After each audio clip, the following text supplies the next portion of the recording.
Anniversary का दिन था। पति पत्नी एक दूसरे को नंगा कर रहे थे। कई लोग उनकी एनिवर्सरी मनाने के लिए उनके घर आए हुए थे। इतने लोगों के बीच वे एक दूसरे का मजाक बना रहे थे, लेकिन बात कब बिगड़ने लगी किसी को पता ही नहीं चला। धीरे धीरे मजाक एक दूसरे की बेइज्जती तक पहुंच गया। अब वे एक दूसरे को नीचा दिखाने लगे। पार्टी में आए हुए बाकी लोग सिर्फ तमाशा देखकर खुश हो रहे थे। किसी ने उन्हें रोकने की कोशिश नहीं की, उल्टा सब हंस रहे थे। लेकिन हद तो तब पार हो गई जब पत्नी ने यह कह दिया, तुम्हारी औकात ही क्या है मेरे सामने। यह सुनकर पूरा माहौल सन्नाटे में बदल गया। पति निशब्द हो गया।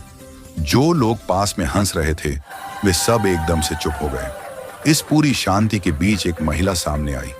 वह महिला उस पत्नी रश्मि की सहेली थी। पति का नाम राहुल और पत्नी का नाम रश्मि था। सहेली ने रश्मि का हाथ पकड़ा और बोर्ड के पास ले जाकर उसे एक मार्कर थमा दिया। रश्मि ने पूछा, यह क्या है? मुझे यहां क्यों लाई हो? मुझे कुछ लिखना है क्या? सहेली बोली, हाँ, एक काम करो, तुम बोर्ड पर 15 ऐसे लोगों के नाम लिखो जो तुम्हारे सबसे करीब हैं। रश्मि ने नाम लिखना शुरू किया। माता पिता, सास ससुर, पति, बेटा, अन्य रिश्तेदार और कुछ खास दोस्तों के नाम। अब सहेली बोली, इनमें से 5 ऐसे नाम हटा दो, ये सोचकर कि ये लोग तुम्हारी जिंदगी से हमेशा के लिए चले गए। रश्मि ने दोस्तों के नाम हटा दिए। नाम हटाते हटाते उसके माथे पर चिंता की लकीरें साफ दिखने लगी, लेकिन उसने ज्यादा नहीं सोचा। सहेली ने फिर कहा, ठीक है, अब 4 नाम और हटा दो। पूरा माहौल बदल गया। सबके मन में सवाल था कि आखिर यह हो क्या रहा है। रश्मि ने रिश्तेदारों के नाम हटा दिए। अब बोर्ड पर सिर्फ माता पिता, सास ससुर, पति और बेटा बचे थे। सबकी नजरें बोर्ड पर थीं कि आगे क्या होने वाला है। सहेली के कहने पर रश्मि को 2 नाम और हटाने थे।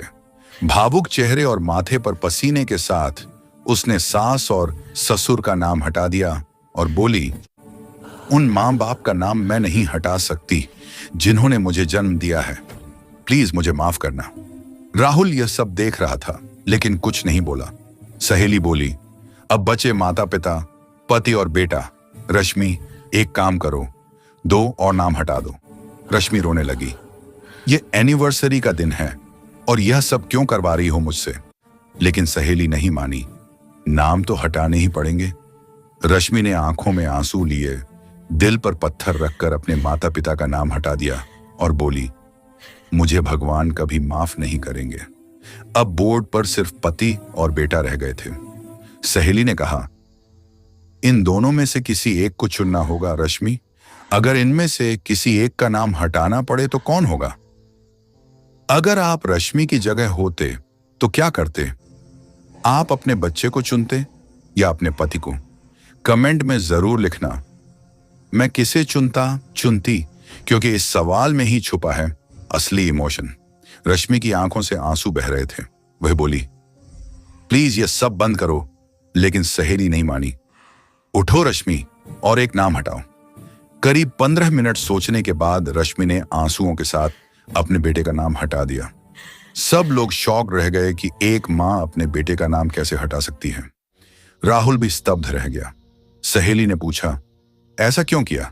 एक मां होकर अपने बेटे का नाम हटा दिया और पति को चुना? रश्मि बोली, माता पिता, सास ससुर आज नहीं तो कल भगवान के पास चले जाएंगे। यह कुदरत का नियम है। बेटा शायद अपनी शादी के बाद मुझसे अलग हो जाएगा। हो सकता है कि मुझसे दूर हो जाए, शायद मेरी सेवा करे या घर से निकाल भी दे।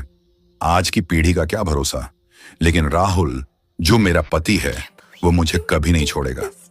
आखिरी सांस तक मेरा साथ देगा, मेरी रक्षा करेगा, मेरी देखभाल करेगा।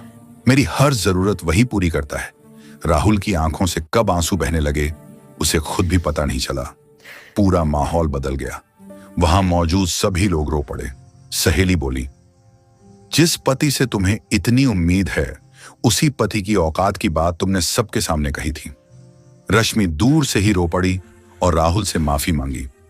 राहुल ने भी रश्मि से माफी मांगी। उस दिन दोनों को एक दूसरे की कीमत का एहसास हुआ।